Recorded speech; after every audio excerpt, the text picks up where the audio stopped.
ఆంధ్రప్రదేశ్ రాష్ట్రం చరిత్రలో ఒక నూతనమైన అధ్యాయానికి శ్రీకారం చుట్టబోతున్నాం. అదే 10వ ఇంటర్నేషనల్ యోగా డే. ఇది ఈ సంవత్సరం జూన్ 21వ తారీఖున ప్రపంచం మొత్తం జరుపుకునే పెద్ద ఈవెంట్. అదే సందర్భంలో భారతదేశం ప్రపంచానికి అందిస్తున్నటువంటి ఒక గిఫ్ట్ గాని లేకపోతే ఒక ప్రత్యేకమైనటువంటి కార్యక్రమం.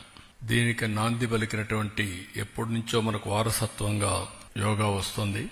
కానీ దీనికి ప్రత్యేకంగా గుర్తింపు తెచ్చిన వ్యక్తి ప్రపంచం మొత్తం నరేంద్ర మోడీ గారు. Yoga is a science, yoga is a legacy for India. అదే సమయంలో ఎన్నో వారసత్వ సంపదలకి మనం కారణమయ్యాం. హిందూ నాగరికత అతి ప్రాచీనమైన నాగరికత.